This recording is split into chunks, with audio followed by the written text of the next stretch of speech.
सत्य वचन की राह पर चले हम सदा, यीशु का साथ हो रहे हमारी हर दुआ।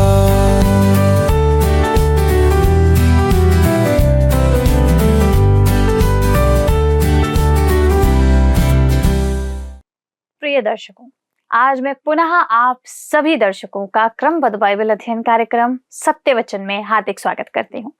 आज के अध्ययन में हम एक और महत्वपूर्ण विषय को देखते हैं कि परमेश्वर सख्त लहजे में उन लोगों को चेतावनी देते हैं जो उसके प्रति दिखावा करते हैं। ये स्पष्ट है कि वे लोग जिन्होंने परमेश्वर की भेंट चढ़ाई, वे विधि का अध्ययन कर रहे थे। वे परमेश्वर की महिमा और पवित्रता को कमजोर समझ रहे थे।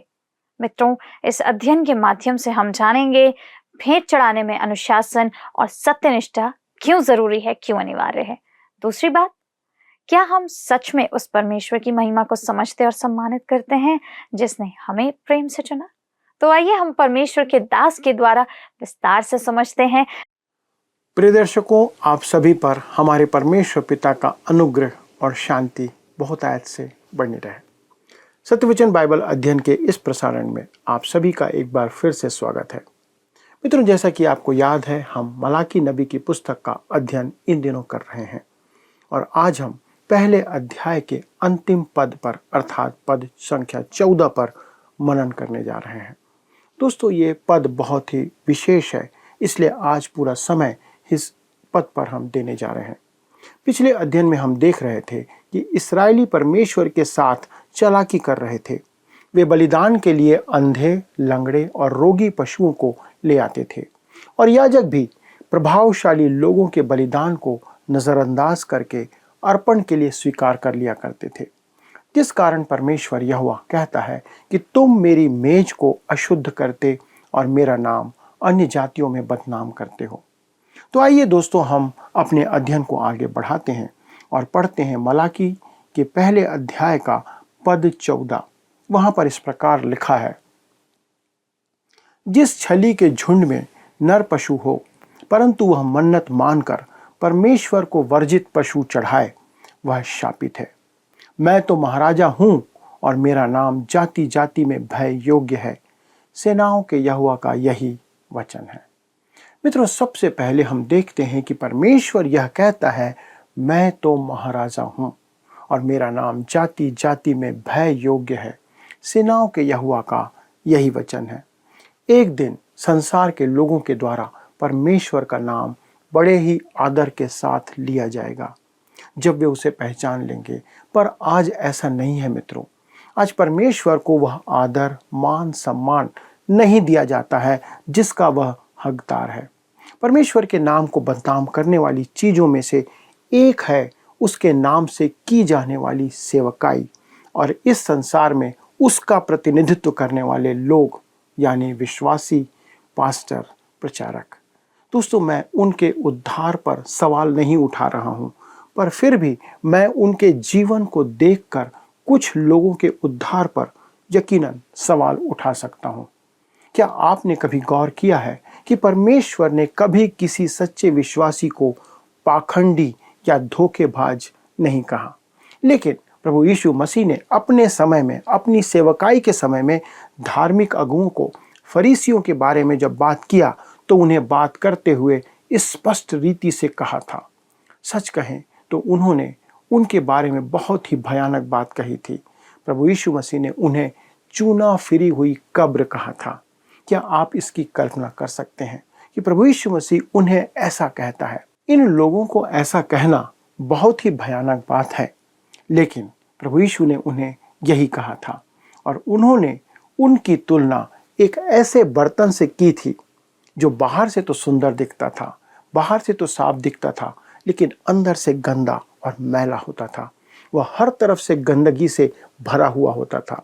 प्रभु यीशु मसीह ने उन्हें पाखंडी और कपटी कहा था, जैसा मत्ती 23 अध्याय के 25 से 29 पद में लिखा हुआ है। तथा मलाकी के दिनों में ये लोग ऐसे ही थे। वे बस एक तरह की धार्मिकता और रीति विधि से गुजर रहे थे। आइए मित्रों, हम इस विषय को जरा गहराई से और ज़्यादा अंदर घुस करके अवलोकन करते हैं। एक प्रश्न मैं आपसे पूछता हूँ, क्या आपके पास धर्म है या प्रभु यीशु मसीह है? क्या आप वास्तविक हैं, आप सच्चे हैं, या फिर आप सच्चाई का दिखावा कर रहे हैं? क्या आप अपनी मसीहत को एक कपड़े के समान धारण किए हुए या पहने हुए हैं और जब चाहे तब उसे उतारते या पहन लेते हैं? या आप जब चर्च में नहीं होते हैं तब आप मसीहत को कपड़े के समान उतार कर एक किनारे रख देते हैं? आप धार्मिक उक्तियों और शब्दों को काम में लेने में दक्ष हैं, पारंगत हैं, परंतु क्या प्रभु यीशु मसीह आपके लिए वास्तव में कोई अर्थ रखता है? इस्राएल का पहला अपराध था कि वे रोगी पशुओं को बलि चढ़ाते थे, बलिदान के लिए लेकर आते थे, और अब वे कहते हैं, ओह, यह वास्तव में बहुत उबाऊ है, उबा देने वाला है। ये लंबी लंबी आराधनाएं कुछ लोगों के लिए बाइबल अध्ययन तो वास्तव में उबाने वाली सभा होती है। मैं परमेश्वर का धन्यवाद करता हूं कि एक पास्टर कहता है कि उनके बाइबल अध्ययनों में करीब 21 वर्षों के दौरान 1500 लोग निरंतर आते रहे हैं।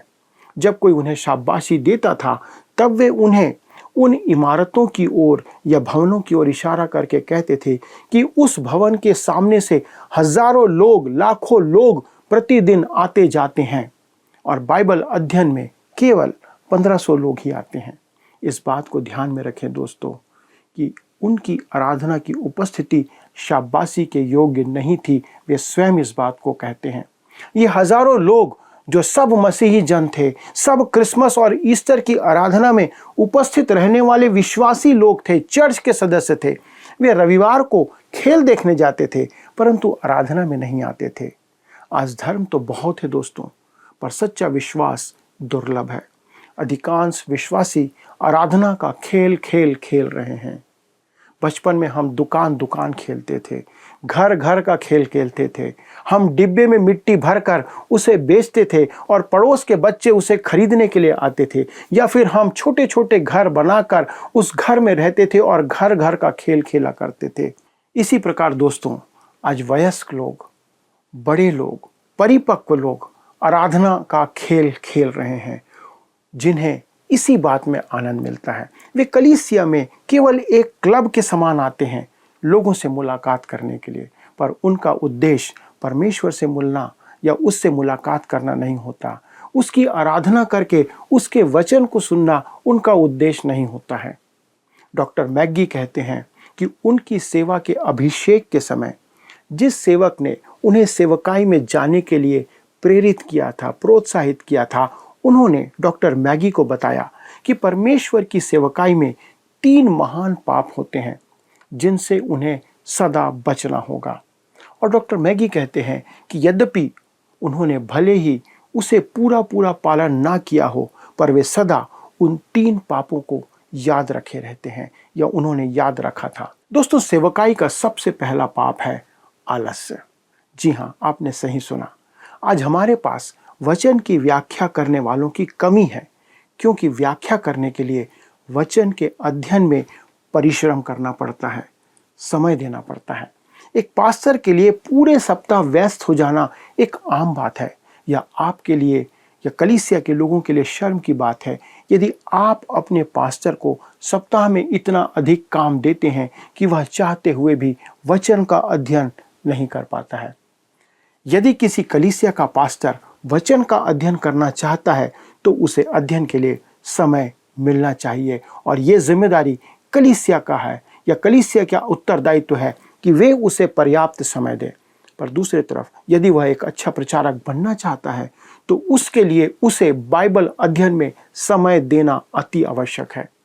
कई बार वह आलसी होकर परमेश्वर के वचन का अच्छा शिक्षक कभी नहीं बन पाएगा या नहीं बन सकता।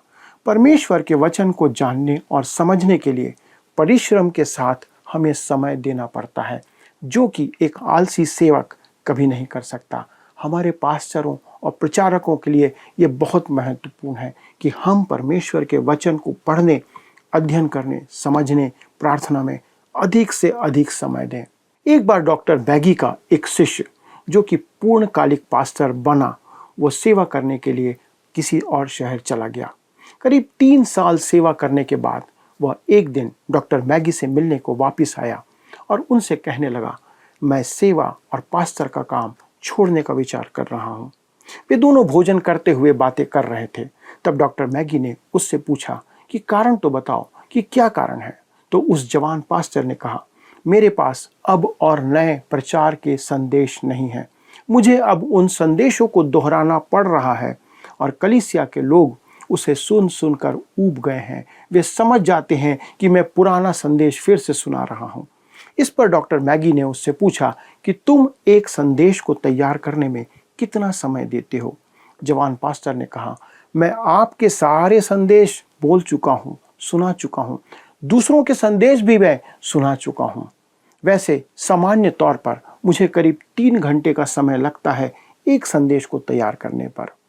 इस पर डॉक्टर मैगी ने उससे कहा, यद्यपि मेरे संदेश आपके संदेश जैसे ना हो, पर मैं एक संदेश को तैयार करने में करीब 24 घंटे या उससे भी अधिक समय देता हूँ। मैं उस संदेश को तब तक प्रचार नहीं करता जब तक मैं उसे सुनाने के लिए तैयार नहीं हो जाता। मैं संदेश तैयार करने के लिए अधिक से अधिक समय देता हूँ। आलस एक बहुत बड़ा पाप है। एक मसीही के लिए आलस बहुत बड़ा पाप है और मुझे नहीं लगता कि परमेश्वर इसे क्षमा करेगा। हाल ही में एक युवा साथी के साथ मेरा सामना हुआ जो सेवकाई में जाना चाहता था और एक समय उसे सेमिनरी जाने की बड़ी उम्मीद थी। अब उसे यह भ्रम हो गया कि वह बस बाहर जाकर पवित्र आत्मा से शिक्षा पाकर प्रचारक बन सकता है। मित्रों, पवित्र आत्मा ने अभी तक किसी आलसी प्रचारक को शिक्षा नहीं दी है। इस बात को याद रखिए। वह केवल उसी को शिक्षा देता है या देगा जो अध्ययन में पूरी तरह से समय देता है, वचन को पढ़ने में समय देता है। इस्राएल के लोगों के लिए आध्यात्मिक उपासना उबाऊ हो गई थी क्योंकि उन्हें परमेश्वर के वचन से प्रेम नहीं रह गया था। यदि आपको परमेश्वर की आराधना करना है, उसकी महिमा करना है, उसके वचन में बने रहना है, बढ़ना है, तो आपको परमेश्वर के वचन से, इस बाइबल से प्रेम करना ही होगा। इसी कारण बाइबल किसी भी अन्य पुस्तकों से भिन्न है, अलग है। किसी भी अन्य पुस्तक से प्रेम करने से पहले आपको उसे पढ़ना होगा और उससे प्रेम करने से पहले आपको उसे समझना होगा। लेकिन मेरे मित्रों, परमेश्वर के वचन को समझने से पहले आपको उससे अर्थात परमेश्वर से प्रेम करना होगा। परमेश्वर की आत्मा किसी भी आलसी मनुष्य को, आलसी लोगों को शिक्षा नहीं देती। अब दोस्तों, सेवकाई का दूसरा सबसे बड़ा पाप है अति महत्वाकांक्षी होना। यह कई अलग अलग तरीकों से प्रकट हो सकता है। यह एक प्रकार का लोभ या लालच है। यह प्रसिद्धि की चाहत है। यह बड़ा प्रचारक बनने की चाहत है। बड़ी बड़ी भीड़ को उपदेश देने की चाहत है। दोस्तों, आज सेवकाई में यह एक बहुत बड़ा पाप है। बड़ी भीड़ को संबोधित करने की इच्छा या चाहत, अपने असंख्य अनुयायी बनाने की चाहत, अधिक धन अर्जित करने की चाहत। दोस्तों, यह सूची लंबी और लंबी होती जाती है, आगे बढ़ते चले जाती है। मुझे पूरा यकीन है कि आज के महान प्रचारक बड़े चर्चों में नहीं हैं और ना ही हमेशा बड़ी भीड़ उन्हें ही कभी सुनाने को मिलती है। मैंने कुछ समय पहले एक सेवक को उपदेश देते सुना था और मुझे नहीं लगता कि वहाँ उसके सामने 100 लोग भी उपस्थित रहे होंगे, लेकिन वह एक जबरदस्त और एक बहुत अच्छा उपदेशक था। एक व्याख्यात्मक उपदेशक था जो वचन की व्याख्या बहुत उचित रीति से कर रहा था। उस युवक का उपदेश सुनकर मेरा दिल खुशी से झूम उठा। मैंने उससे पूछा, उस उपदेश को तैयार करने में आपको कितना समय लगा होगा? उसने मुझे बताया कि वह पूरे सप्ताह भर इस पर काम कर रहा था, वचन का अध्ययन कर रहा है। दोस्तों, मुझे लगता है कि उस लड़के ने उस संदेश को तैयार करने में करीब 20 से 25 घंटे का समय दिया होगा और वह लोगों के एक छोटे से समूह का पादरी बना हुआ था या उनकी सहायता कर रहा था, उन्हें वचन सुना रहा था। हालांकि बहुत से लोग महान बनने और एक बड़े चर्च की सेवा करने के लिए उत्सुक रहते हैं, पर सेवा के लिए अति महत्वाकांक्षी होना सही नहीं है। परमेश्वर अपने समय में सभी को बढ़ाता है, सभी को अवसर देता है। आज बड़ी भीड़ में सच्चे सेवक का पाया जाना एक बहुत ही असामान्य बात है। संभावना बहुत कम है। मैं एक प्रचारक की कहानी सुन रहा था जो एक दिन अपने घर आया और अपनी पत्नी से बोला, पास के एक शहर में मुझे पास्टर की सेवा करने का अवसर प्राप्त हुआ है। वह कलीसिया बहुत बड़ी है, लोग भी वहाँ ज़्यादा हैं, शहर भी बड़ा है और वेतन भी बहुत अच्छा है और उस कलीसिया में बहुत ही प्रभावशाली लोग सदस्य हैं। मैं ऊपर अपने कमरे में प्रार्थना करने जा रहा हूँ कि परमेश्वर के इच्छा को जानूं कि परमेश्वर इस संबंध में मुझसे क्या कहता है कि मैं जाऊं या मैं नहीं जाऊं। तब पत्नी ने उससे कहा कि मैं भी आपके साथ प्रार्थना करने के लिए आती हूँ। तब पास्टर ने अपनी पत्नी से कहा, नहीं, तुम यहीं रहो और तुम सामान बांधने का काम चालू करो, मैं प्रार्थना करके आता हूँ। मित्रों, आप समझ गए होंगे कि वो पास्टर पहले से ही मन बना चुका था। वो परमेश्वर की इच्छा का इंतजार करना नहीं चाहता था। प्रार्थना करना तो मात्र एक दिखावा था। आज ऐसे बहुत से सेवक पाए जाते हैं जो प्रार्थना इसलिए करते हैं कि दिखा सकें कि वे प्रार्थना कर रहे हैं, लेकिन वे चलते अपनी मर्जी से हैं। तो मित्रों, सेवकाई का तीसरा सबसे बड़ा पाप है नीरस होना या उबाऊ होना। आप दूसरों के लिए यदि उबाऊ हैं, कष्टदायी हैं, तो ये एक बहुत बड़ा पाप है। ऐसा होने का कारण यह है कि वह व्यक्ति वचन के ज्ञान में पर्याप्त रूप से बना हुआ नहीं है। इसका कारण है कि प्रचारक बाइबल आधारित नहीं है। आवश्यक नहीं है दोस्तों कि कोई भी प्रचारक उसका व्यक्तित्व आकर्षक हो, परंतु उसका संवेदन रहित होना, नीरस होना, बेरंग होना, नीरस होना कोई बहाना नहीं हो सकता। मित्रों, आपको ज्ञात होगा कि शेक्सपियर एक महान लेखक थे जिन्होंने अनेक रचनाएं लिखी, जिनमें कुछ प्रसिद्ध नाटक भी शामिल हैं। ऐसी जानकारी है कि वे अपने नाटक लिखने में घंटों का समय देते थे। उनका एक नाटक रिचर्ड तृतीय है, जिसे देखने के लिए एक पति पत्नी गए, थिएटर में गए। उनमें दो किरदार थे, एक नायक जो राजा रिचर्ड है और उसके मित्र की भूमिका निभाने वाला उसका दूसरा साथी। वह दंपत्ति उन दोनों की अदाकारी देखकर स्तब्ध रह गया। आप उनके किरदार में किसी भी प्रकार की गलती नहीं निकाल सकते हैं या नहीं निकाल सकते थे। जानते हैं इसका कारण क्या है? वे दिन रात अभ्यास किया करते थे। यदि एक अभिनेता एक नाटक के लिए इतना अधिक परिश्रम कर सकता है, तो दोस्तों, हम परमेश्वर के वचन के प्रचार में परिश्रम क्यों नहीं करते? क्यों हम वचन में समय नहीं देते? कोई भी प्रचारक जो बिना तैयारी के प्रचार मंच पर या पुलपिट पर चढ़ता है, वह परमेश्वर के नाम का तिरस्कार करता है, उसकी निंदा करता है और परमेश्वर को नीचा दिखाने का प्रयास करता है, तथा सुनने वालों को यह कहने पर मजबूर कर देता है कि अरे, यह बाइबल तो बहुत नीरस पुस्तक है, चर्च जाना कोई लाभ का काम नहीं है, अगले रविवार मैं किसी अन्य काम में समय दूंगा। एक नीरस प्रचारक होना भी एक बहुत बड़ा पाप है, क्योंकि लोग आपके वचन के कारण और आपके तैयारी ना करने के कारण से आप दूसरों को परमेश्वर के प्रति आकर्षित नहीं, पर आप उन्हें निराश कर देते हैं। वे परमेश्वर से विमुख हो जाते हैं। लोग आपके वचन सुनकर परमेश्वर से दूर चले जाते हैं, उससे विमुख हो जाते हैं। और यही कारण है मलाकी पहला अध्याय का पद 14 कहता है, जिस छली के झुंड में नर पशु हो परंतु वह मन्नत मानकर परमेश्वर को वर्जित पशु चढ़ाए, वह शापित है। मैं तो महाराजा हूँ और मेरा नाम जाति जाति में भय योग्य है। सेनाओं के यहोवा का यही वचन है।